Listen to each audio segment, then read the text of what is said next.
Bandeko balandi ya ba média patriotique mbote esika bozali na baninga Congo mboka na biso République démocratique du Congo mboka bankoko leleza mboka na kati ya kokoso binoso boyebi ete bana mboka bakolela Kinshasa ezali transformé na ba province mosusu na kati ya mabulu ya kokunda bana mboka pona mpasi o ya occupation ekoyeli biso kasi boyebi ete na mosala oya kotelimisa bana mboka Congo poto bunda to sikola mboka bankoko moto moko atelema abetambela po ete nyonso totelema nsima na ye tolanda ye poto sikola mboka ya bankoko moto yango occupation ebele makambo kilikili kasi alobi ete ameka komi approcher la ba média patriotique radio TV Bendele radio Polele radio Lobiko na Congo Horizon po ete tomeka kobetane masolo ameka ko éclairer lanterne ya opinion publique nationale qu'internationale moto yango azali obe Honoré Ngbanda Zamboko Atumba oyandimi ete na pokwa lelo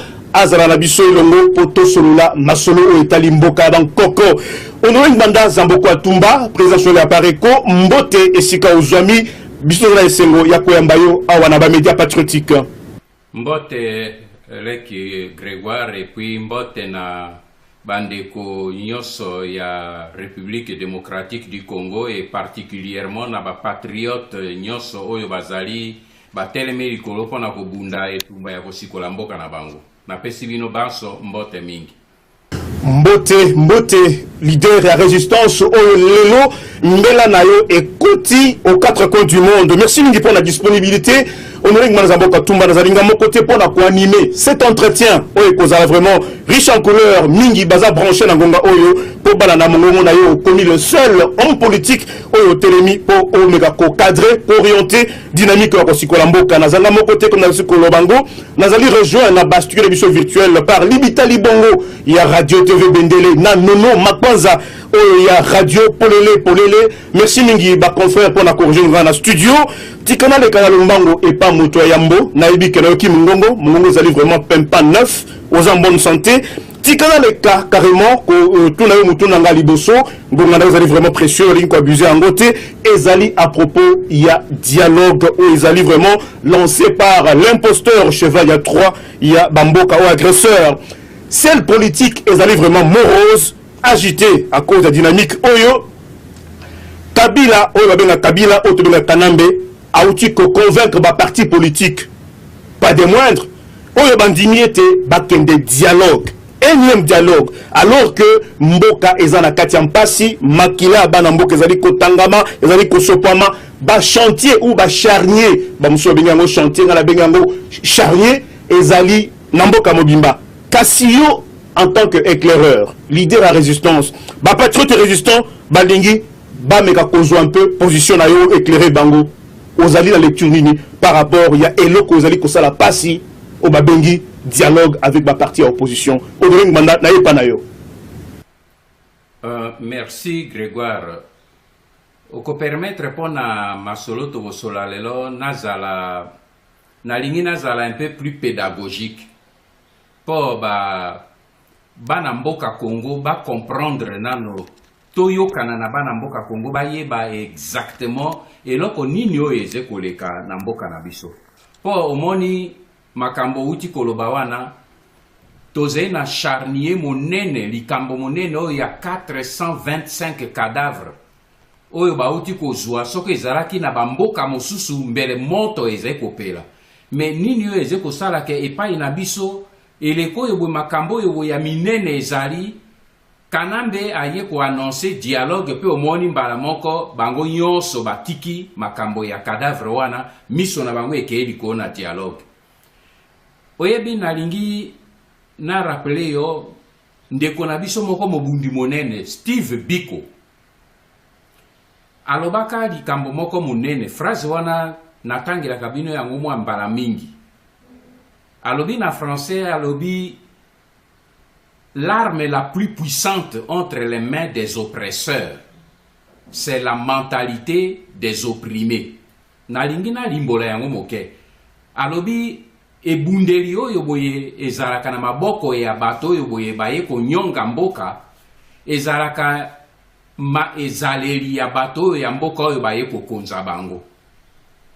cela parce que ezali arme moko monene nakanisi lelo tokozongela aspect wana mingi mentalité ya biso ba congolais mentalité ya classe politique congolaise tala esika problème ezali wana pona ko comprendre yango nalingi napesa bino exemple moko scientifique oyebi tata moko azalaki russe kombone ezalaki Ivan Petrovich Pavlov ye azalaki psychologue asalaki recherche moko monene ekoma célèbre na kati ya psychologie nakanisi biso nyonso aboye tosi toyekola psychologie quand même mwa ndambo na kati ya kelasi na ba université po ezali bakuru ezalaka cours commun et babengi expérience wana réflexe de Pavlov bamosusu babengaka yango conditionnement pavlovien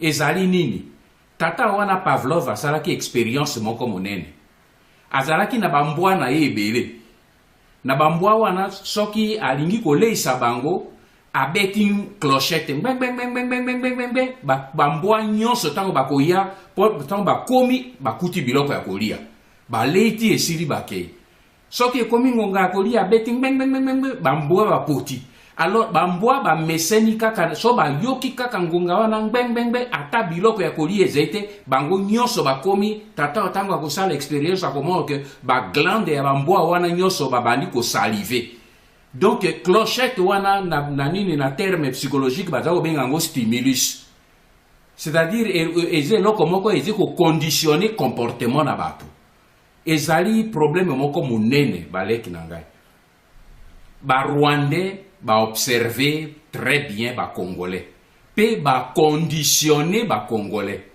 omoni na livre oyangai na komela kibino crime organisé soki okei na page 414 annexe numéro 10 na page 414 na annexe numéro 10 na talisa bino awa email oyo James Kabarebe atindelaka Ruberwa atindaki yango le 6 avril 2004 na kotakati na salaka opération na zwa mail oyo Kabarebe a contesta yango jamais Ruberwa contesta jamais na kati ya email oyo James Kabarebe atindelaka Ruberwa ezali annexe numéro 10 eloko nini alobi na kati alobi ba congolais bazali corruptible soki bayoki kaka mbongo to pouvoir okosomba bango kosala na bango nyonso bolingi alors lokwa bozali kuna to utiliser arme wana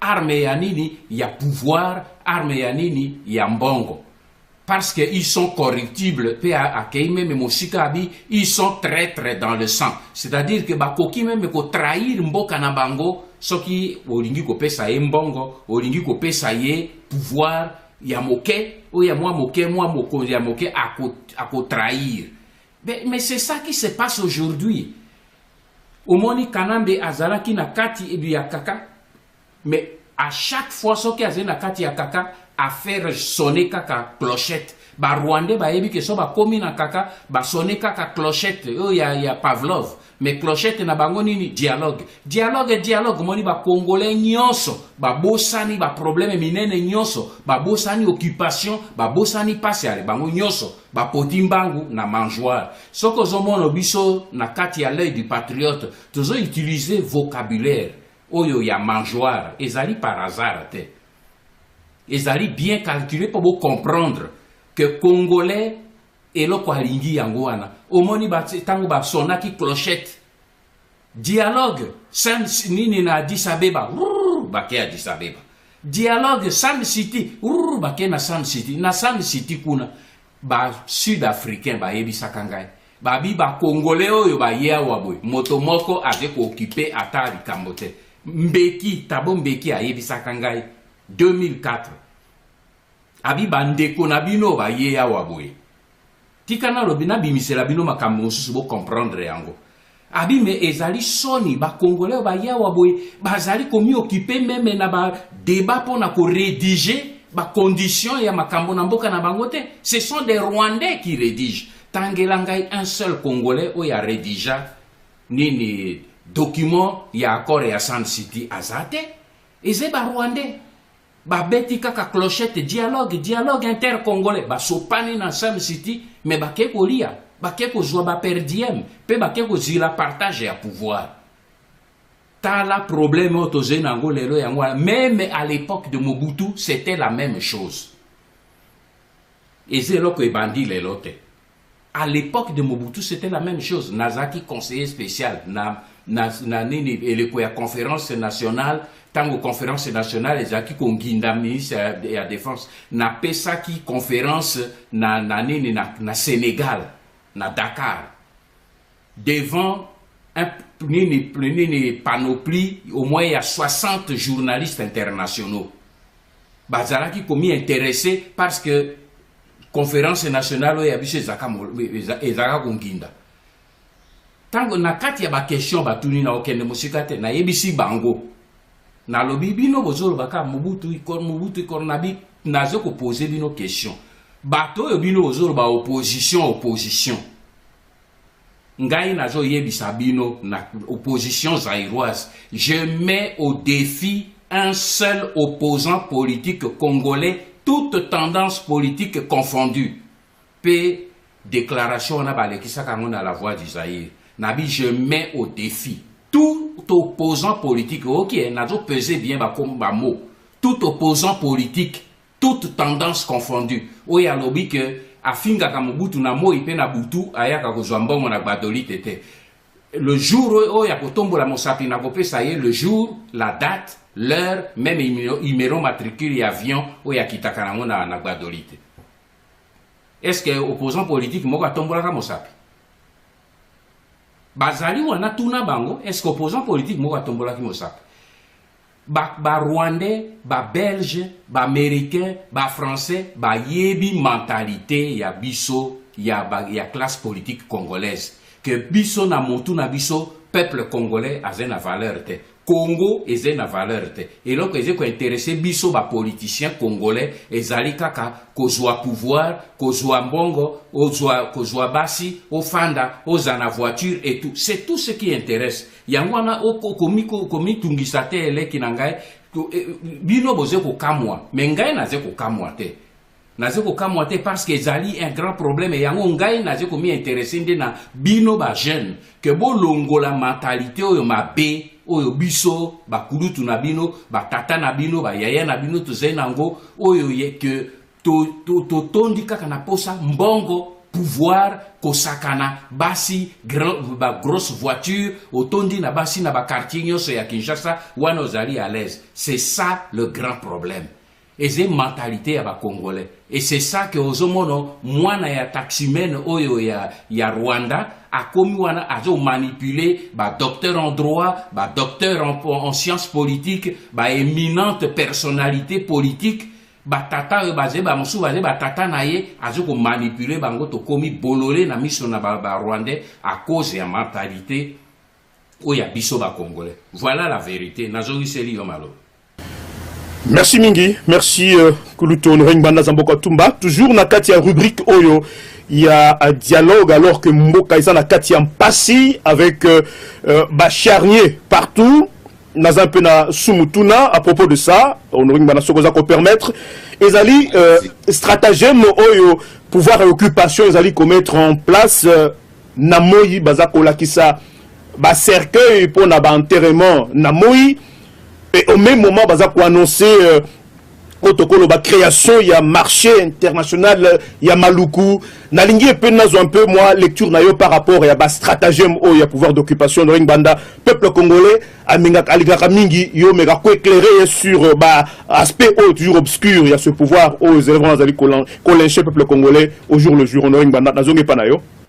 Mais leki Grégoire Watupa ezei makambo na uti koloba ya mentalité yango anati ozomono te ke ezei mawa mingi situation tozo vivre yango na République démocratique du Congo okoki kozwa yango na mokili mosusu te leki nanga ça ne se fait pas omona wapi na mokili o toze nango moto ya ye koboma tata na yo abomi mama na yo police aye maintenant po aya kokanga ye mwana ya tata oyo babomi abimi abi non ezali tata mo nini nini bandi wana moto abomi tata te tata amibomaki ye moko ezali aye ko défendre bandi oyo abomi tata na ye devant police po bakanga tata na ye te yo mona yango na mokili oyo toze nango oyo. Mais il n'y a qu'au Zaïre, au Congo, qu'on peut voir des choses pareilles. Et c'est Rwandais, bazo bouma Congolais, mais Motoyali Bozo, bazo bimanani baboshab. Un grand juriste, un grand professeur. Ayebi, malam boshab ayebi. Que bato yo nini kanambe bato wana bango ye moto abomi bango. Mais ye wana zo mata au créneau. Na kende koloba meme na chakuo ya mende o maranga te ya teke na e molimo ya komi lokola Goebbels ya Hitler même Goebbels ya Hitler azalaka allemand on peut comprendre mais ya aza congolais au service ya un étranger mais talandenge azo monter au créneau pour ko protéger alobi avec criminologue mais aze ko protéger ba criminel rwandais o bazo bouma na mboka na biso. Est-ce que vraiment okoki ko comprendre phénomène ya modèle wana? C'est ça le drame. O naze koloba que mentalité ya ba opprimé ezali arme monene entre les mains des oppresseurs. Yango na dit que lelo na kozala un peu très pédagogique pour bino ba jeunes patriotes intellectuels pour comprendre bien le danger o ezena mboka na biso. Tinonga na lobela kibino que j'ai revu ma stratégie. Liboso na monaki que le plus grand danger ezalaki ba occidentaux na ba rwandais, mais aujourd'hui le premier ennemi de Congolais c'est la classe politique congolaise, c'est l'homme politique congolais. Yango wana na lingi bozala vraiment concentré likolo ya danger wana na lobite que tobosa na ba rwandais, mais toyeba que okomona jamais rwandais azo ya face na peuple congolais te. Face na peuple congolais, rwandais a ti congolais yemoko. Ba congolais na ba congolais ba tutanaka, mais bango basé derrière pourquoi ba tireur de ficelle sur ba collabo ya ba congolais au basé na ni na pouvoir. Mais na jolo belabino yango pourquoi? Eze mawa pona nini? Le 10 mai, dimanche surpassé, dimanche l'équipe kuna le 10 mai. Tobimi sela kibino détail na l'œil du patriote que deux magistrats, Jean-Marie Massoudi, Moué Kaozi, deux magistrats, il y a parquet à Matétépé, il y a Kinkole. Pour parquet à Kinkole, les autres dépendre bien à Matété. Il y a un autre Matété pour Matété, ils couvrir Kinkole. Bango ana batu basé en même temps ba agent, il y a ANER. Ils étaient que bazaraki na ANER bon ba commis magistrat non, na joye bisabino que ce sont les agents les lo bazali ba agents effectifs et ANER mais basé na tête et à magistrature. Il n'y a que au Congo où on trouve des choses pareilles. Eh bien, Kanambe a convoqué ki bango mibale. Tango tobimisaki makambo ya l'œil de patriote pour na ko dénoncer présence na bango. Na kati ya opération ya bengisaki bango pour na ko yebisa bango pikola bibembe oyo 425 ezes na sena mabele bo remplacer bango na ba bibembe mosusu oyo Kimbuta aze ko sakanaka nango kuna po Kimbuta aze na nini na morgue privée et donc mosusu bozo bosana yango wana pa ye moko alobango eze na kati ya déclaration na ye tango akende ko sala ba don ya morgue alobi tozui yango na stock ya ba morgue oyo privé. Omona wapi na mokili oyo boye moto aza na ba stock ya morgue privé. Ba morgue privé wana ifandi wapi pe bomba ka bibembe nini wana na tikeli bino mokobo répondre na fermer na zongeli les deux magistrats. Les deux magistrats wana Kanambe a convoqué ki bango dimanche 10 mai na Kingakati. Abandi na liboso ko interroger bango ndenge nini makambo yonga na yebisaki bino opération ya ko substituer ba corps wana apareko mokonzi apareko abimisi yango susu wana tango ya tuni ke ndenge nini basekele wana ebimi ye alobi abime mokonzi yo moko yebi ke basekele na yo e banda ko bima kala ba apareko abimisaka ba fuite utaka na sena makolo na yo biso to obengisi biso po pesi biso mitindo mais mitindo yo pesi biso batu non na sena makolo non ba informer appareil abi bon na bengi bino po na yango te na bengi bino po na lingi awa avant fin mai appareil kolo abimisa sekere abimisa te mais bino il faut aussi l'isanga opération wana vous devez substituer ba 425 cadavres wana parce que ba américain bazo continuer pression bazo tenir absolument il faut ba ça l'enquête na bango. Alors nga na lingi bino avant fin mai bo substituer ngai ba corps wana leki omoni une fois de plus ezo sala mosala wana nani ba congolais et c'est pas rwandais. Pourquoi? Pour azana moi poste na ye a magistrat, pour azwa moi mbongo na ye alia ba chien de Pavlov. Azé conditionné ba ye kolibiso bien, ba rwandais ba étudier ba tout si rwandais ba étudier biso très bien. Puis ba yebi que quel que soit le niveau de congolais, il suffit au pesi et moi mbongo a tekimboka na ye. Au pesi mbongo a boaki soi likolo ya bibembe ya bandeko na ye. Donc tout ça ezali contre Grégoire na kati ya stratégie ndenge lokwa na yebisi yo o ezali que ba étudier biso ba conditionner ba classe politique congolaise basé lokwa ba chien à Pavlov. Il suffit que au faire agiter mbongo, au faire agiter pouvoir, au faire agiter partage ya pouvoir akobosa na nyonso pe akozongela akoteke mboka na ye. C'est ça le malheur. Et loko yo ba congolais peuple congolais à comprendre yango wana azali lisusu na classe politique te azali lisusu na ba dirigeant politique oyo baze ko travailler pour na yepe pour na Congo te. Malheur na biso yango wana. C'est pour ça mon cri et pas na bino ba jeune ezali que bobima na kati ya mentalité wana mais malheureusement na kati na bino pourriture wana ezali makasi pe eze ko continuer na zongi seli yo malo. Merci Mingi, Kuluton Ringbanda, Zamboko Atumba, Nakanisi na yeno na yo, na retenir quand même aspect moko très important, les lots aux classes politiques congolaises, surtout élite congolaise et commis comme Bachar Pavlov, Soko Beti Kengere, Bangowana, Bazali Kobave, toujours dans le contexte wana, la course au dialogue, les deux éminents, parce que Bater, moi, na pesa kamingi, na mentalité, na biso, les deux éminents juristes, Kengowa Dondo, na maître Kamanda Wakamanda, toujours na course oyo, na dialogue, nous avons enregistré, ba querelle entre Bato Mibale, héritage oyo maréchal Atikali Biso, apesa Bato oyo Mayele, kasi lelo, vraiment, na évité jeunesse et qu'on retenir nini. Ba deux grands juristes, Tomoni Bango na Katia Kobunda, Moko Alobi, Yoko Salabote, Yoko Salabote, Walobi, Naï, n'a jamais caporalisé par yo, Ozali Kopenseni. Na kanison de PC ya no oyo, Kasikolutu, pour na bateau, bazo comme la Sobituna, Baligné Bebaye, ba attitude nini oyo, il y a élite vraiment politique congolaise, oyo lelo, et communément le biango, Bachar Pavlov. Que pensez-vous de ça? Honoré Mbana Zamboko Tumba, Nazonge Panayo. Wana ezali kaka illustration supplémentaire te lekinanga. Wana ezali illustration supplémentaire. Comment okoki ko comprendre lekinanga nga naza nanga juriste te nga za philosophe. Je ne prétends pas être juriste. Mais comment yo okoki ko comprendre que des éminents juristes oyo basali la pluie et le beau temps pour notre pays va tomber aussi bas. Bato bazomi benga ba docteur en droit avec ou sans thèse, c'est pas mon problème. Mais ba oui basé ba docteur en droit, ba professeur d'université. Yo ozali parti politique na yo au koti na kati ya gouvernement. Hein Grégoire? Parti politique no et koti na kati ya gouvernement. O ba ministre na yo basé ko siéger na kati ya gouvernement.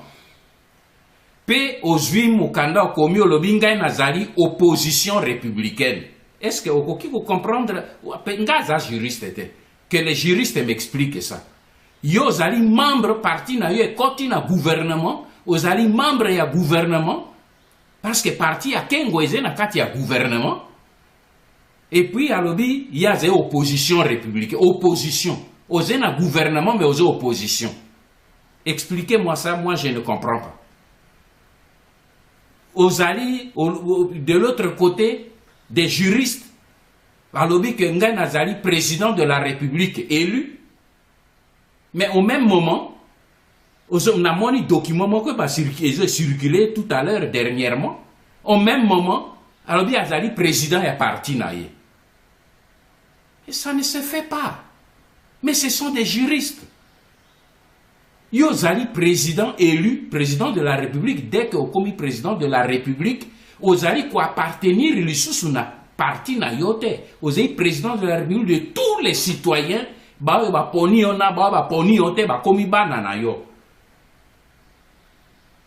La première des choses, c'est de quitter la gestion. Il y a parti au Yozaki Nango. Nyonso wana ezeko talisa nini, ezo talisa que lisibilité ezeli susu, crédibilité ezeli susu na kati ya parti politique, ezeli susu na kati ya classe politique congolaise te. Et loko nga nazo benga yango la médiocrité ya classe politique congolaise yango wana. Ezeli loko musute. Et c'est ça qui est à la base. Où ezeli vous faire comprendre que mboka moke lokwa Rwanda na mwa bateau moke lokwa ba Rwandais avec une petite expérience na bango ba de ko dominer un grand pays, un grand peuple comme le Congo. Nazongi serio malo. Merci mingi kulutu pona malobo zongi silingai tu nana otikala tu avant nazongi sa malobe pa ba confrère nanga oyo bazali vraiment ko attendre patiemment na studio na bango virtuel à média patriotique. Naza kotika jour na contexte oyo il y a un fameux dialogue selon stratégie à Kanambe Honoré Nganda Kalev oyo moko azalis binaye moto oyo mobomi mais attigné comme émissaire pour avoir contact avec un parti politique selon stratégie na bango Kalev alingi apesa na ndeko oyo mwana ya Congo mwana ya Etienne Tshisekedi abengemi na Congo ya Félix Tshilombo Tshisekedi apesa ye poste oyo ya primature Félix a comme premier ministre en Mboka Nabiso, manso oyo pour na désamorcer pression à peuple congolais, ou vraiment zali ko comme un étau, vous allez ko resserrer vraiment cage thoracique na bango. Kasi yo en tant que vraiment le père de résistance président à Pareco, est-ce que plateforme nayo et qu'on a la possibilité à ko déjouer manœuvre oyo il y a pouvoir d'occupation et mais qu'un peu comme ça peuple congolais comment on déjouer ce mécanisme ou stratégie au pouvoir d'occupation de mettre en place et confier la primature à Félix Tshilombo Tshisekedi. Merci Grégoire. Ni pour la question nayo. Nalingaka souvent ko répondre na ba question et kotaka lokola une sorte de polémique avec un autre parti politique. Mais à partir du moment où le problème est qu'on toucher à venir ya Congo, et j'ai touché libération ya Congo et j'ai ce problème ya parti politique qui était comme un problème ya bisognon sur congolais. Voilà pourquoi nako répondre à la question na yo pour nako relever certains faits avant de répondre à la question précise autour de Nasuka. Liboso rôle ya Kalev. Kalev azali administrateur général ya ANR, service de sécurité. Grégoire, bato yo mingi bakei na Kisasa balobi baze ko lutter, baze ko combattre pour démocratie ezongi na mboka. Pour période ya Mobutu démocratie ezala kité enfin o quand même bato yo ba congolais ba collabo mingi bazo abi non maintenant jamais le Congo n'a connu la démocratie comme maintenant. Vraiment dans un pays Tangelangai, dans un pays démocratique où un chef des services de renseignement.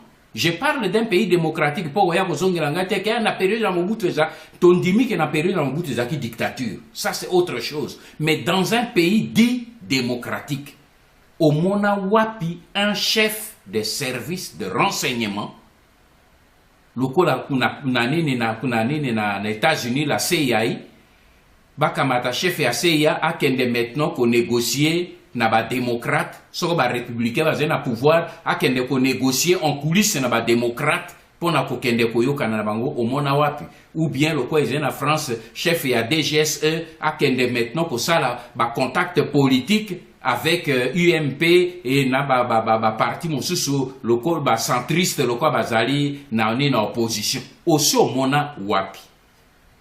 Il n'y a qu'au Congo qui se dit démocratique où on peut voir des choses comme ça. La vérité est alinini. Vérité est yangoyo. C'est depuis toujours. Nazaki koye bisabino pe nazaki ko lobelabino yango na demi mo. Mo galu na Kalev. bazalaka déjà ko manipuler certains dirigeants ya ba parti politique d'opposition, y compris du DPS ndenge outi kotanga. Bazali na contact na bango, ezali sécurité bango moko siko bazo ko bimisa yango. Soki ngana lobaki yango avant be babi yango ndazo ko luka ko diviser UDPS. Bango moko sika babimisi yango ebimi polele. Moi je le savais depuis longtemps. Mais na lobby il faut travailler avec beaucoup de sagesse. Stratégie oyo babimisi oyo boy. Moto yazali derrière stratégie wana nani? Congolaise oyo étiquette oyo bati comme étiquette pembeni na Kanambe, Olive Lembe. Ye moto azali derrière Kalev pour na ko soutenir que basala nyonso nini ba proposer un dialogue. À la fin ya dialogue wana ba pesa primature na UDPS comme Kulutu Nabiso Etienne Tshisekedi azali na état ya kosala quoi que ce soit politiquement te, mwana na ye na mama na ye lokola basali nyonso maintenant ba proposer ye azwa place wana ba pesa ye yango pe asili kondima na ye bisibino yango lelo asili kondima azwa place ya premier ministre po basala gouvernement ya 3 ans. Oyo naze koloba bakoki ba crier ba mata ba kita naze na kotenir yango na yebi ke ezali comme cela. Bato yo baze na o basaraki mosala wana na kati o ba négociaki na ye na Kalev sika to sa mosala wana zo sala ye moko te azena bato bazo saela e ba rapport wana po akende komona Kanambe. Toze na ba élément nyonso a proposé un gouvernement de 3 ans pour permettre y glissement au-delà de 2016. Mais les problèmes, il y a des problèmes, il y a bateau, il y a chien de Pavlov, bandimi, élection, bandimi, dialogue. Mais pour poser question, pour éclairer le peuple congolais de Nazo Pesa de Taïwan. Andimi, le gouvernement de transition, il y a 3 ans, Ezaï ou quoi sorte pour na bango, balobi lokola, ba poni ni ba parti wana par hasard te babi to convaincre MLC, to convaincre UDPS, pour Ezaï les 2 partis politiques oyo, Ezaï na pignon sur rue na Kinshasa. Soki bango ba mi impliqué, ville à Kinshasa et ko memela biso tranquillité, alors psycho et ko permettre biso to glisser. Voilà pourquoi au moni ba bengisi bo chab po balobi na e kangambanga na yo maintenant tika schéma ya Kalev eleka o nazoye bisabine ze makambo eleki na kati na bango balobi na bo chab tu fermes ta gueule maintenant tu ne t'opposes pas na makambo ezo sale moyo bo moto oyo boye akomi déçu na kati ezali le Rwandais Rwakasikize Vital Kamerhe. Parce que yé ayokanaki na Kanambe que na ba mosala moneno batindi ye po akende ko noyauté opposition soki aye na bango nyonso tu ndenge a travaillaki na Mogalu na Kalev ba yokanaki que yende moto azala premier ministre ya gouvernement de transition wana. Mais tango ekomi pa ya Kanambe a doublé ye a préféré ezala Félix Yesi Katomboki alors Félix n'a aucune expérience donc il est pourtant ngazaki ko utiliser et baki bien gazer une expérience pe donc moni ndenge batu wana bazo sakana na biso problème ezewana nini koluka ko pesa bouée de sauvetage na Kanambe et ko pesa bouée de sauvetage wana nani biso ba congolais kaka biso ne tozo pesa bouée de sauvetage. Yango wana na lobi, ce n'est pas la première fois.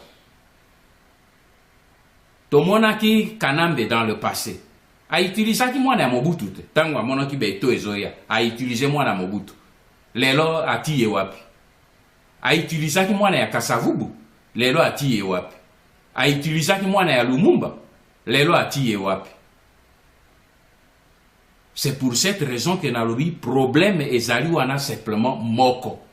Le peuple congolais, bino ba jeune congolais, bo souffrir assez pe bo mûrir. Congo oyo ya lelo. Nakanisi na kozongela yango na conclusion na ngai.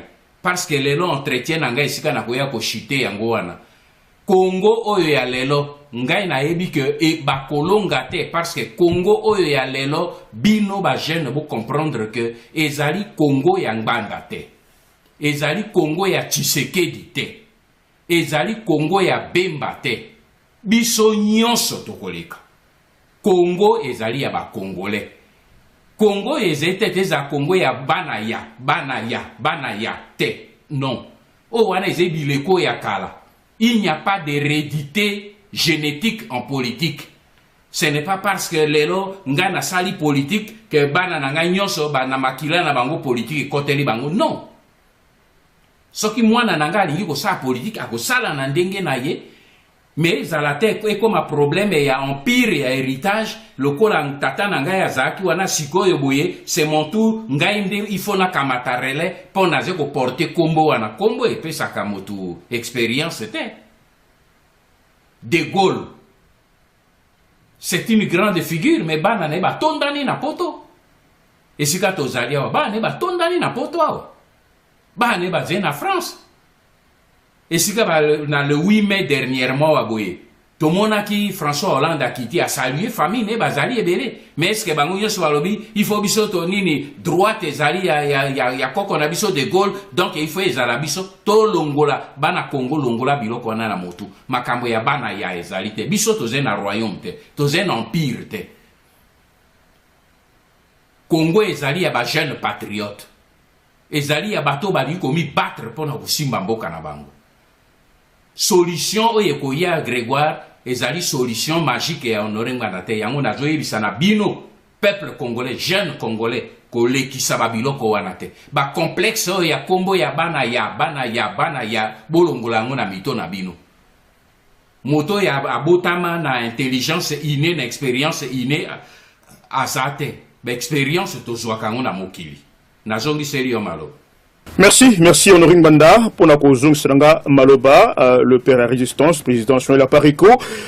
Il n'y a pas d'hérédité dans la politique au Tikoloba Yango, Congo ils allaient à Congolais nyonso tika na continuer un peu na ba sumituna nangai Mosala Oyomoko Sali il y a maintenant 10 ans parce que Kalate Lingomba na yoko kisa 10 ans ya résistance a on a diaspora au Sali Musala Munene Penamboka kasi toujours na cadre ya stratégie le pouvoir d'occupation.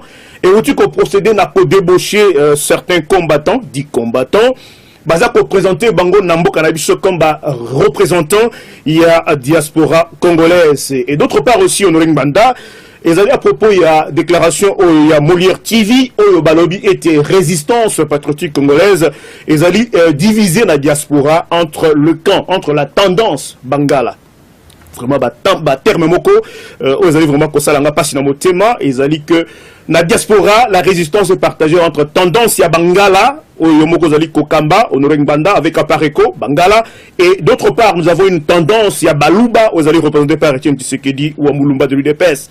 Mais on peut répondre surtout na Molière TV au Bassali déclaration. Et puis à propos aussi, il y a débauchage, il y a certains compatriotes dits combattants, au Bazanamboka représentant la diaspora congolaise. Nazonge Panayo, Kuluton Ngbanda Zambokwatumba. Ah mon Dieu. Oyebi leki ezei mawa mingi so nazotala mboka na biso naokaka mawa mingi so nazo kotala batu ya modèle wana lokwa ya Molière TV avant na répondre na question ya batope na lingi na répondre moke na question wana. Omoni eloko na lobi na yebisi yone bandeli que mentalité ya ba congolais médiocrité et loko bazo benga médiocrité yango wanati parce que yo zali journaliste si seulement vous êtes journaliste nazolo bana ba moto yo po tangi Molière TV soko zali journaliste avant au sala une affirmation et zali kotali ça que parce que cause journaliste ça montre cause quand même la formation. Donc, les autres, que vous êtes parti des faits. Et puis à partir des faits, au sali constat, puis à partir du constat, au sali énoncé. Et ça la kande bongo. Alors, lelo yo soko yo tuni journaliste wana ya Molière TV lobi ne obi bon. Yo lobi apareko ezali na tendance ya bangala. Nakoki na zo exemple simplement na kati ya organisation et état-major ya apareko. Moi moke. Pona ko illustrer. En dehors nangai moko président national naza mongala. Mais vice-président national ya pareko ndala wa ndala aza Kasai Moluba. Secrétaire général oyo azali suspendu oyo azalaki exclu moto azosala intérim na ye vice-président national ndala wa ndala Moluba. Azali na 3 adjoints ba secrétaire généraux adjoints. Secrétaire général adjoint Amisi, originaire ya Kivu. Yami Balé, secrétaire général adjoint chargé à mobilisation, Mulopo, Bandundu. Yami Sato, secrétaire général adjoint chargé d'administration, Kizozo, Kivu. Directrice ya cabinet Nangai. Kasai, Motetela. Soki okamati meme ba principaux ministres ya apareko otobenga kepena biso secrétaire nationaux exécutif nakotanga bango nyonso te me nakamati no les principaux oyo baje ko diriger les baje ko diriger ba poste oyo ezali de front mobilisation SNE Lukika Kasai yo moko Grégoire SNE chargé na presse et communication Kasai SNE ya jeunesse ya droit humain Ilunga Kasai SNE chargé à analyse études et Lufungulo Kivu. Alors ayebisana nobino tendance bangala ango bazai combien na staff dirigeant ya Pareko. Nga na ko répondre pour na UDPS c'était pour na zai président ya UDPS c'était. Omoni problème ici que zai wana yango wana tolo yango tolobaki stratégie du chaos et du mensonge. Bato baye na koti ya mensonge, bato ti ya mensonge ya bango ubebe jusque dans la bouche des Congolais. Parce que omoni babiloko ba Molière TV bazolo ba na zai ba diktaka bango yango na lobby ya batutsi ou bazai na pouvoir. Yo kuna Molière okolobaboy, yo kuna okolobaboy. Allez Mende, tu vas aller faire telle déclaration. Pognon sezo le kepa ya Mende akokabola bango yo okolobaboy, yo okolobaboy, yo okosalaboy. C'est tout. Et c'est ça qui est malheureux. Et c'est ça qui fait que le peuple congolais a commis pollué dans sa tête parce que bazo kotisela na motu les contre-vérités et les mensonges. Mais si ko zolo belangai bazo zwa bato bazo uta na diaspora bazo ko présenter bango kuna lokola na yebisaka bino dernièrement nini na lobi mes frères identifiez-vous makambo na lobela kabino na lobaka en l'air te ezakanatina na lobela kibino mbulo eleki mobimba na bi identifiez-vous. Pourquoi? Parce que ba top ebele ba koti na kati na bino omoni bato bazalaki tongo alamuki na video apakoli ya mbina enelongi Honoré Ngbanda alamuki na tongo azui nini savon ya kusukola elongi aterisi elongi Honoré Ngbanda baze wapi bangwana bwando mona bango bakomi na Kinshasa ekuna na Kinshasa moto azo protéger bango nani lobi bokaki Olive Lembe abi moto a touché ba combattant na biso o ba uti na nini na diaspora basé ate ba combattant na biso do ba combattant ba Olive Lembe. Mais chaque Congolais tire la conclusion. Excusez-moi na kokota na ba détail te. Quand Olive Lembe dit moto a touché te pourquoi? Parce que ba oyo batikala kikuna ba kolabo bazaki kuna ba moni bango bazo ya bi nombre zo comme ebele bakoya ko banda kolia na mangeoire to tonda lisute il faut to banda ko nyonga bango yango wana balobi ya bino ko toucher bango te wana ezape be bato na biso bino bozepe be ba collabo nini ba idiot utile na biso ba uti kuna pe ba idiot utile bino nyonso boze basali bofanda wana na disposition na biso. C'est ça la vérité. Ko kende ko luka complication ailleurs te parce que nyonso wana ezokotalisa que le Congolais a commis manipulable entre les mains des Rwandais. Et le Rwandais utilise le Congolais pour détruire le Congo, pour détruire le combat des Congolais, pour détruire la résistance, pour que le Congo est comme balkanisé, et puis tuer le Congo, parce que leur objectif, c'est de faire disparaître le Congo de la carte de l'Afrique. Merci beaucoup, Nazongi Selio Malo.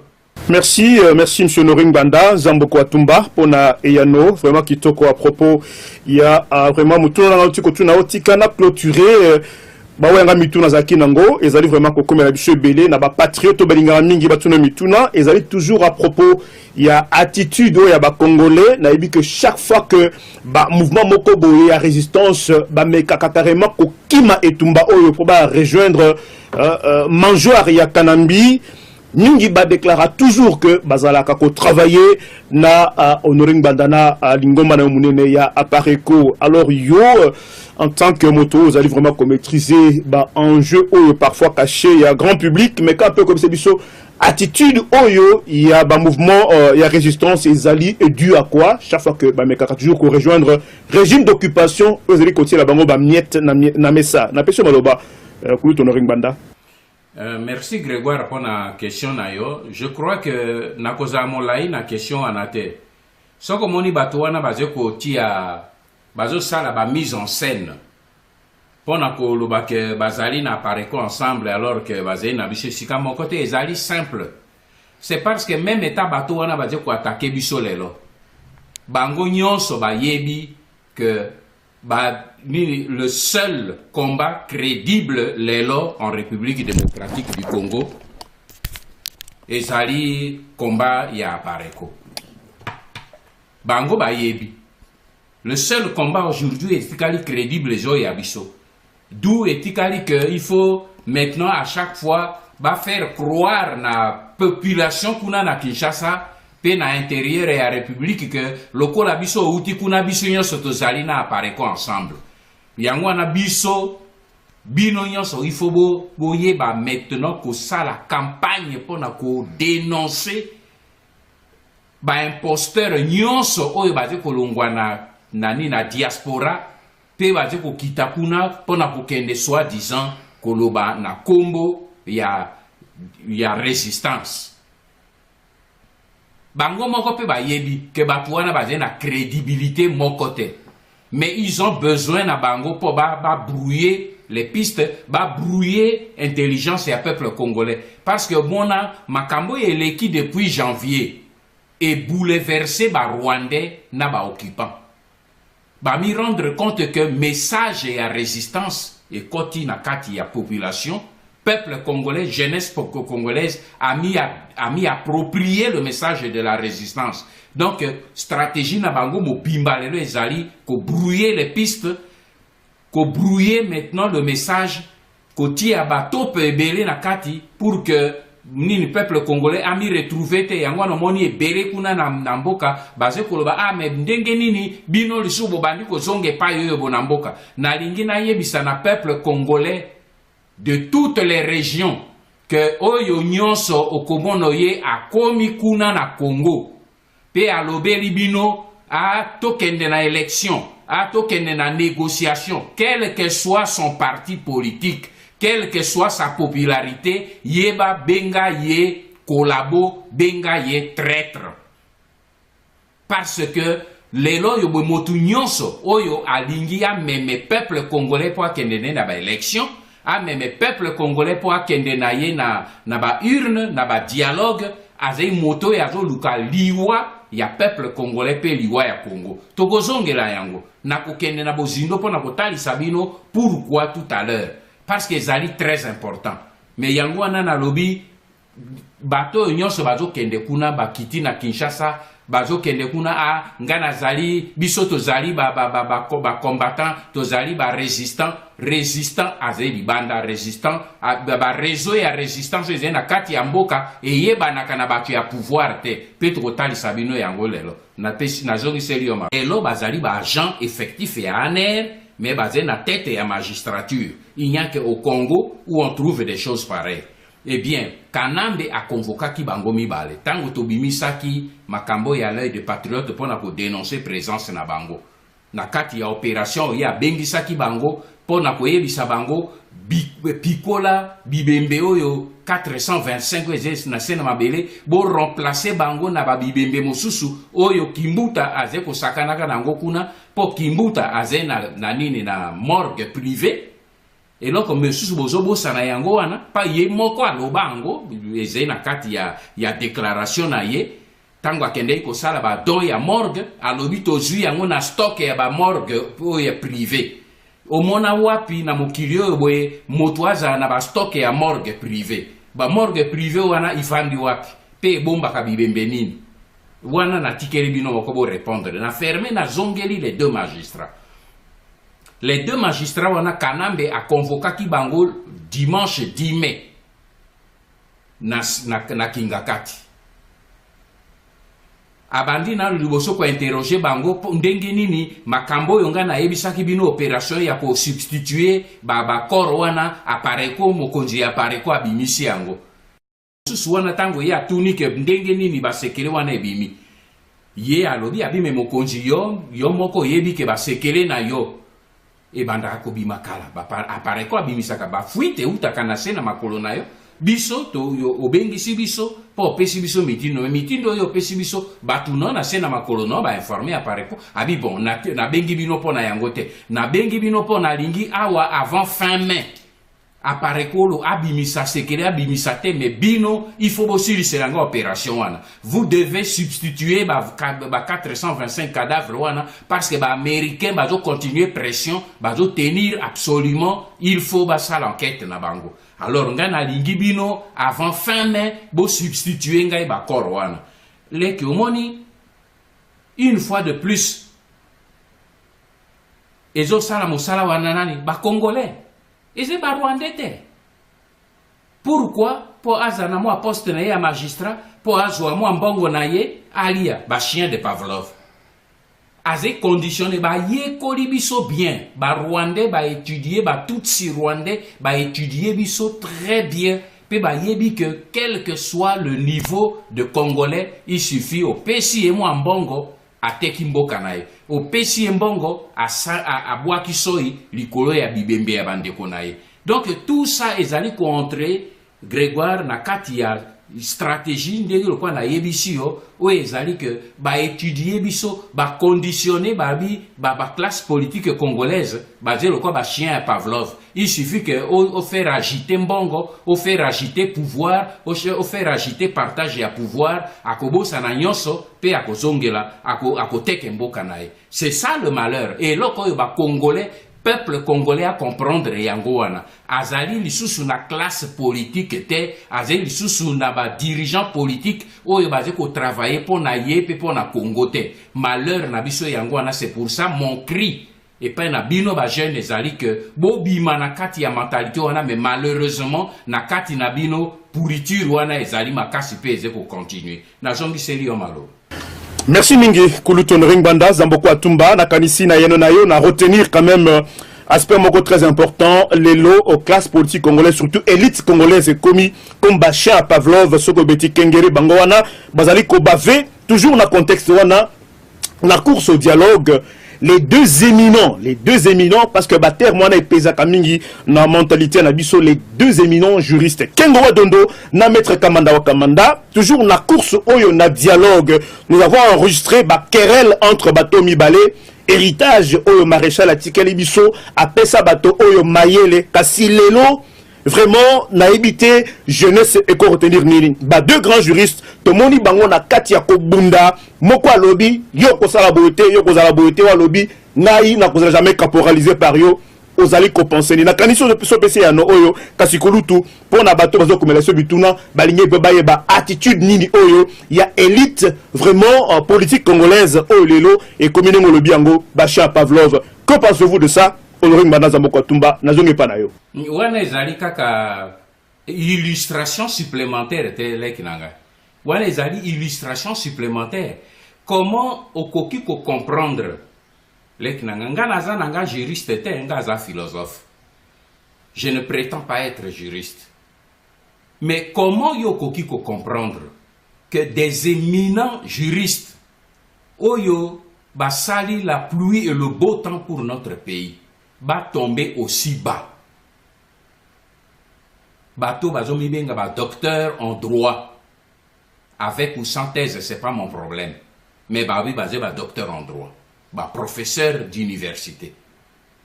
Yo ozali parti politique na yo au koti na kati ya gouvernement.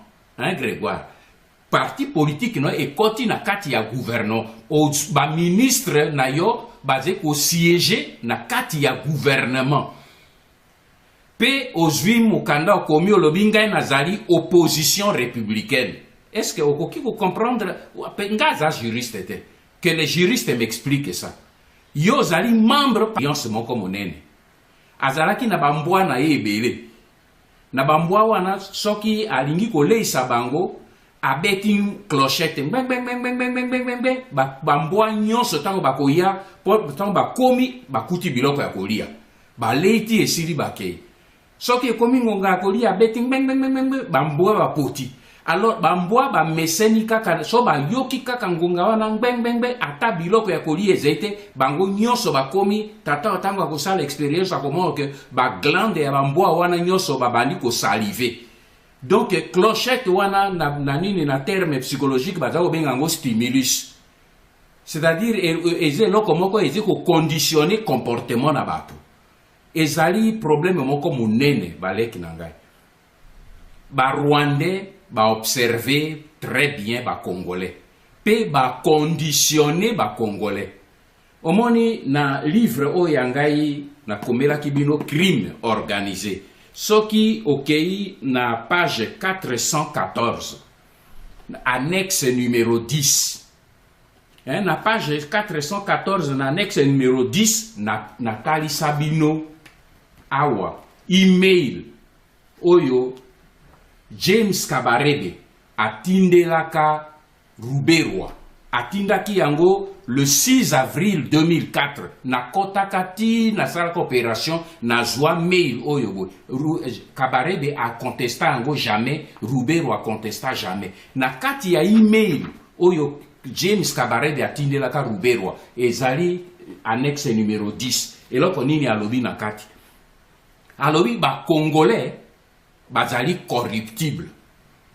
Soki ba yoki kaka mbongo to pouvoir okosomba bango okosana bango nyonso bolingi. Alors lokwa bozali kuna to utiliser arme wana. Arme ya nini? Ya pouvoir, arme ya nini? Ya mbongo.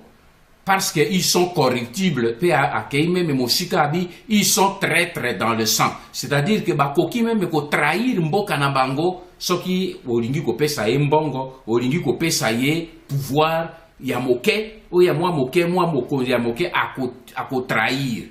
Mais c'est ça qui se passe aujourd'hui.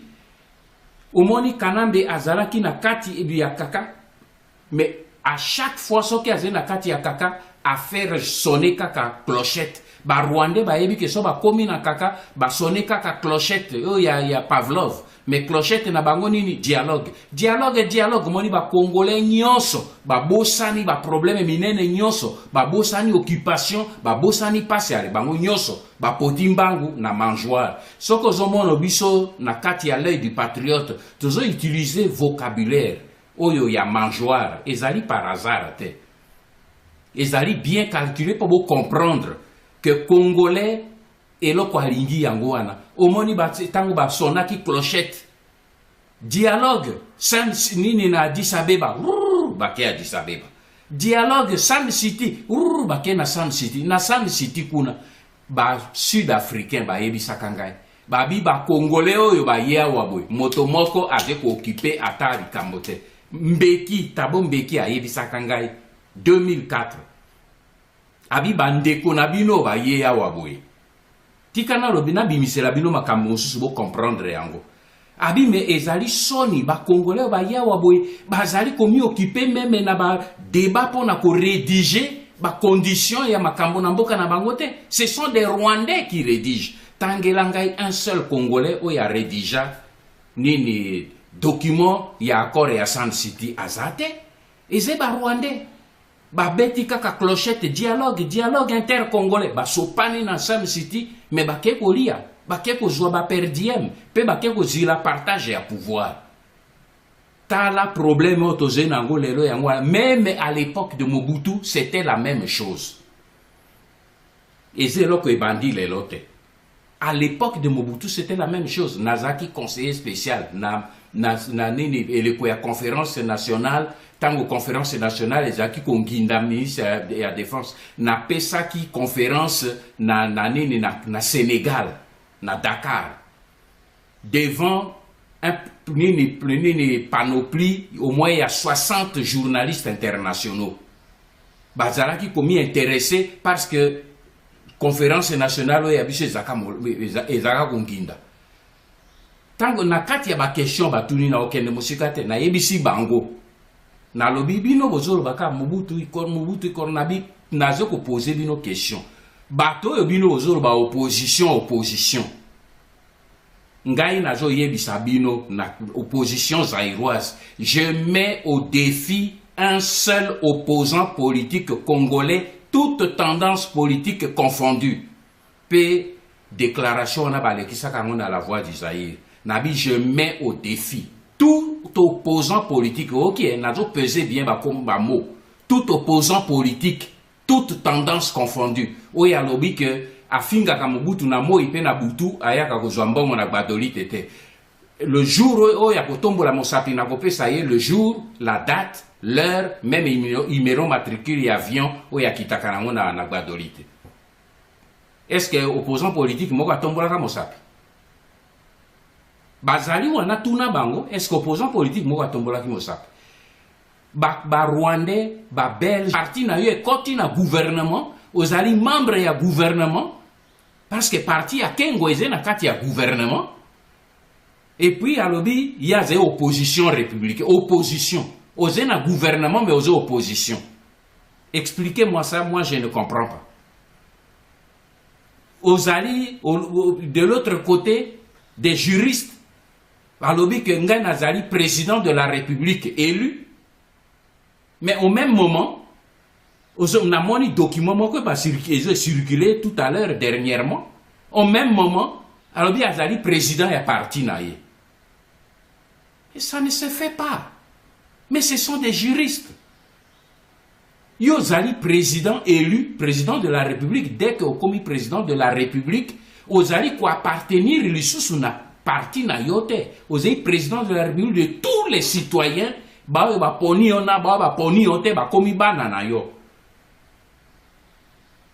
La première des choses, c'est de quitter la gestion. Il y a parti au Yozaki Nango. Nyonso wana ezeko talisa nini, ezotalisa que lisibilité ezeli susu, crédibilité ezeli susu nakati ya parti politique, ezeli susu nakati ya classe politique congolaise te. Et loko ngana zo benga yango la médiocrité ya classe politique congolaise yango wana. Ezeli loko musute. Et c'est ça qui est à la base. Où ezeli vous faire comprendre que mboka moke lokwa Rwanda na mwa bateau moke lokwa ba Rwandais avec une petite expérience na bango ba de ko dominer un grand pays, un grand peuple comme le Congo. Nazongi serio malo. Merci mingi kulutu pona malobo zongi silingai tu nana otikala tu avant nazongi sa malobe pa ba confrère nanga oyo bazali vraiment ko attendre patiemment na studio na bango virtuel ba média patriotique.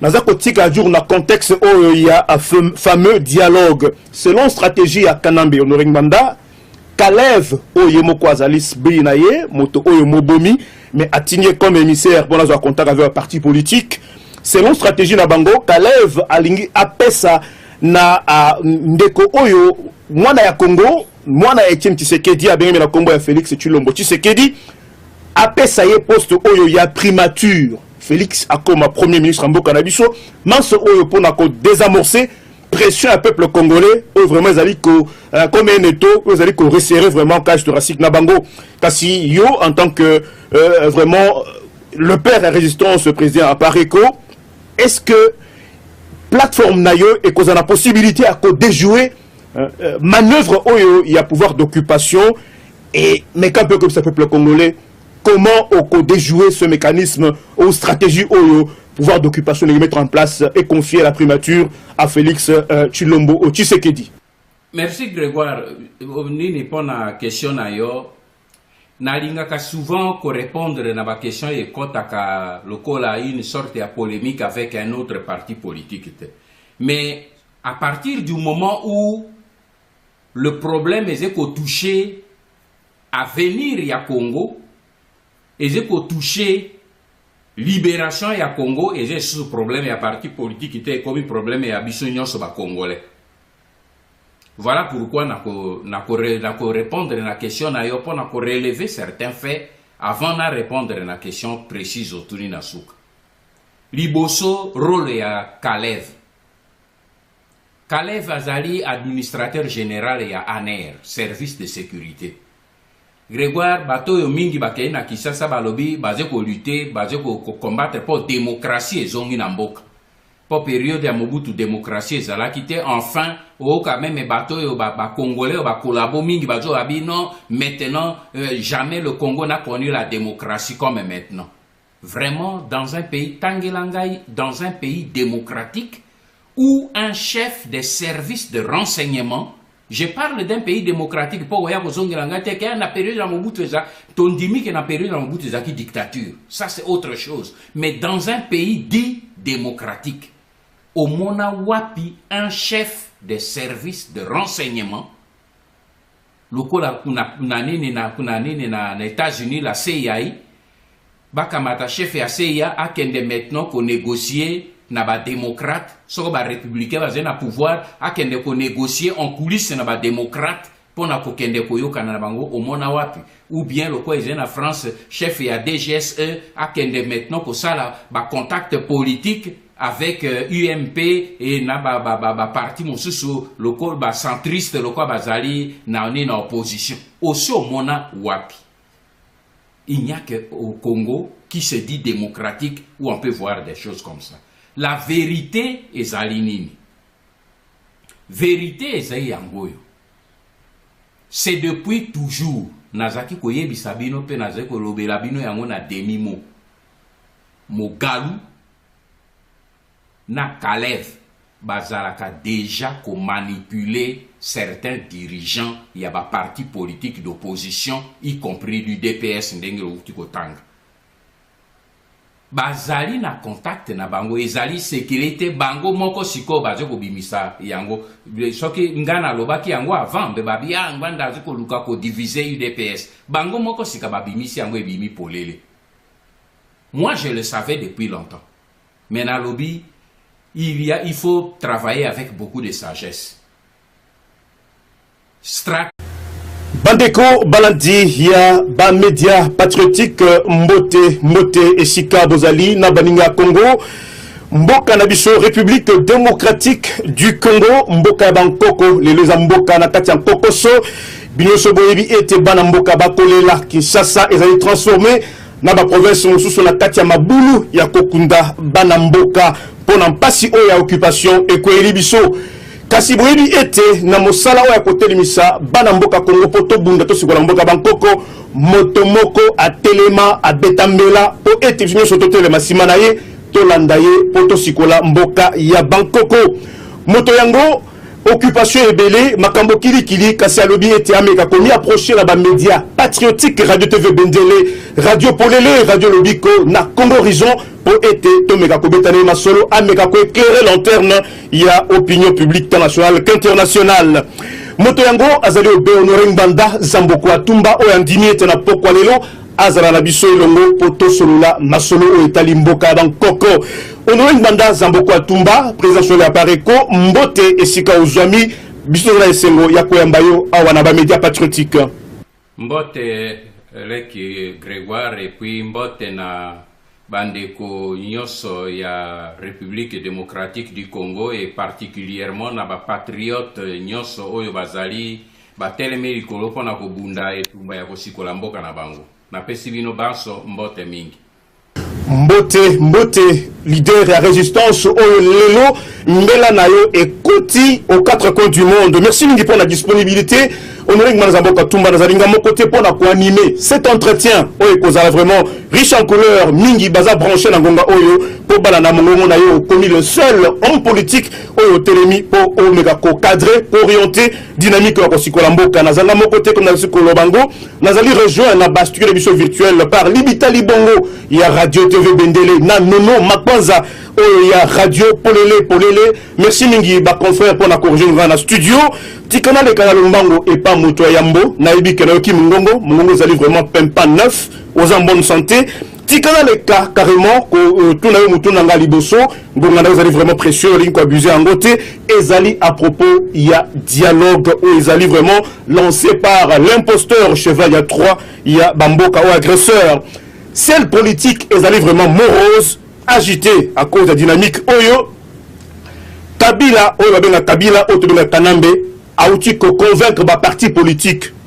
pas des moindres oyo bandimi ete bakende dialogue énième dialogue alors que mboka ezana kati mpasi makila bana mboka ezali kotangama ezali kosopama ba chantier ou ba charnier ba muso bengango chantier ngala bengango charnier ezali na mboka mobimba Kassio en tant que éclaireur leader à résistance ba patriote résistant balingi ba meka kozo un peu position na yo éclairer bango ozali la lecture nini par rapport il y a eloko ozali ko sala pasi au babengi dialogue avec ma partie à opposition au dring mandat na yepa na yo. Merci Grégoire. Oko permettre pona masolo to bosola lelo nazala nalingi nazala un peu plus pédagogique pour bana mboka Congo ba comprendre nano toyo kanana bana mboka Congo ba yeba exactement eloko nini oyo eze koleka na mboka na biso po omoni makambo uti koloba wana tozei na charnier monene likambo monene oyo ya 425 cadavres oyo bauti kozwa soko ezalaki na bamboka mosusu mbele moto eze kopela me nini oyo eze kosala ke epai na biso eleko oyo bwe makambo oyo ya minene ezali Kanambe aye ko annoncer dialogue pe omoni mbala moko bango nyonso batiki makambo ya cadavre wana miso na bango ekeli ko na dialogue oyebi nalingi na rappeler yo ndeko na biso moko mobundi monene Steve Biko alobaka likambo moko monene phrase wana natangela kabino yango mwa mbala mingi alobi na français alobi l'arme la plus puissante entre les mains des oppresseurs, c'est la mentalité des opprimés. Nalingi na limbola yango moke. Alobi ebundeli oyo boye ezalaka na maboko ya bato oyo boye baye konyonga mboka ezalaka ma ezaleri ya bato oyo ya mboka oyo baye kokonza bango. Cela parce que ezali arme moko monene nakanisi lelo tokozongela aspect wana mingi. Mentalité ya biso ba congolais, mentalité ya classe politique congolaise. Tala esika problème ezali wana. Pona ko comprendre yango nalingi na pesa bino exemple moko scientifique. Oyebi tata moko azalaki russe. Kombo ezalaki Ivan Petrovich Pavlov. Ye azalaki psychologue. Asalaki recherche moko monene ekoma célèbre na kati ya psychologie. Nakanisi biso nyonso aboye tosi toye kola psychologie quand même mwa ndambo na kati ya kelasi na ba université. Po ezali ba cours ezaka cours commun. Et babengi expérience wana réflexe de Pavlov, ba mususu babenga kango conditionnement pavlovien. Ezali nini?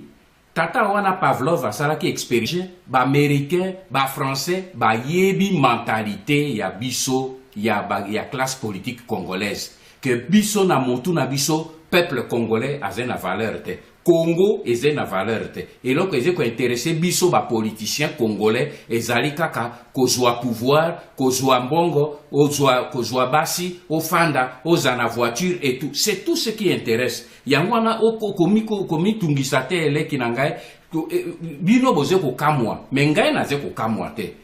Naze ko kamwa te parce que ezali un grand problème et yango ngai naze ko mi intéressé nde na bino ba jeune que bo longola mentalité oyo mabe oyo biso bakulutu na bino batata na bino bayaya na bino tozali nango oyo ye que tondi kaka na posa mbongo pouvoir kosakana basi ba grosse voiture otondi na basi na ba quartier nyonso ya Kinshasa wana ozali à l'aise. C'est ça le grand problème. Et c'est une mentalité à Congolais. Et c'est ça que ozomono mwana ya taximen oyo ya Rwanda a commis wana azo manipuler ba docteur en droit, ba docteur en sciences politiques, ba éminente personnalité politique, ba tata bazé ba musu bazé ba tata naye azo ko manipuler bango to komi bololé na miso na ba Rwandais à cause ya mentalité oya biso ba Congolais. Voilà la vérité. Nazongi seli yo malo. Merci Mingi, merci Kuluto Nrengbanda Zamboka Tumba. Toujours na katia rubrique Oyo, il y a un dialogue alors que Mboka isa na katia Mpasi avec Bacharnier partout. Naza un peu na Sumutuna à propos de ça, on Nrengbanda Sokoza ko permettre. Ezali stratagème Oyo, pouvoir et occupation, ezali ko mettre en place Namoyi Bazako Lakisa, ba cercueil pour na ba enterrement Namoyi. Et au même moment, il a annoncé la création, il y a marché international, il y a Maluku. Nalingi et Penazo un peu, moi, lecture par rapport à stratagème, il y a pouvoir d'occupation de Ringbanda, peuple congolais, Aligaka Mingi, yo mega ko éclairé sur aspect toujours obscur, il y a ce pouvoir aux éléments colinché peuple congolais au jour le jour, on Ringbanda, Nazonge Panayo. Mais leki Grégoire Watupa ezei makambo na uti koloba ya mentalité yango wanate ozomono te ke ezei mawa mingi situation tozo vivre yango na République démocratique du Congo okoki kozwa yango na mokili mosusu te leki nanga ça ne se fait pas omona wapi na mokili o toze nango moto ya ye koboma tata na yo abomi mama na yo. Police aye maintenant pour aya kokanga ye mwana ya tata babomi abimi abi non ezali tata mo nini bandi wana moto abomi tata te tata mi bomaki ye moko ezali aye ko défendre bandi o ya bomi tata na ye devant police pour bakanga tata na ete yo monango na mokili yo tozenango yo. Mais il n'y a qu'au Zaïre au Congo qu'on peut voir des choses pareilles. Et c'est Rwandais, bazo boma ba Congolais, mais motoyali batoyali bozo bazo bimanani baboshab. Un grand juriste, un grand professeur dit ayebi malamu boshab ayebi que bato yo nini kanambe bato wana bango ye moto abomi bango. Mais ye wana zo mata au créneau. Na kende koloba meme na chakuo ya mende o malanga te ye ateke na e molimo. Il y a comme le cola Goebbels ya Hitler. Même Goebbels et Hitler, Azaraka allemand. On peut comprendre, mais il y a un Congolais au service à un étranger. Mais Talandengue a monté au créneau pour nous protéger, alors il y a des criminologues, mais il y a protéger les criminels rwandais au bazo Boumanambo Canabiso. Est-ce que vraiment, au coquille comprendre phénomène et un modèle wana? C'est ça le drame. Oh, dans ce mentalité, il y a opprimé. Et zali arme monnaie entre les mains des oppresseurs.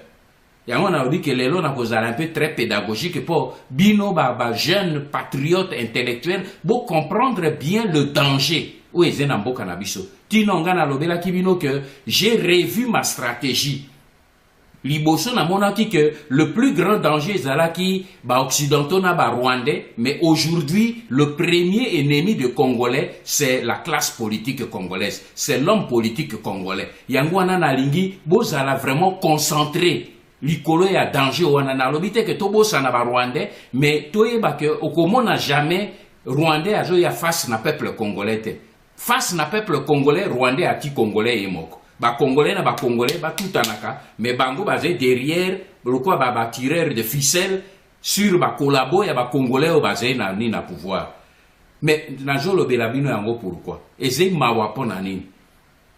Le 10 mai, dimanche est surpassé, dimanche est l'équipe qu'on a le 10 mai.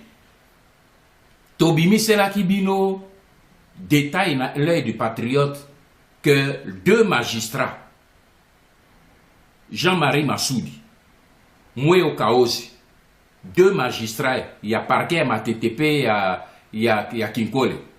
Pour parquet à Kinkole, les autres dépendre bien à Matété. Il y a un autre Matétépé, Matété, couvrir Kinkole. Bango ana batu basé en même temps ba agent ya ANER. Et c'était que bazaraki na ANER bon ba commis magistrat non. Na joye bisabino que ce sont les agents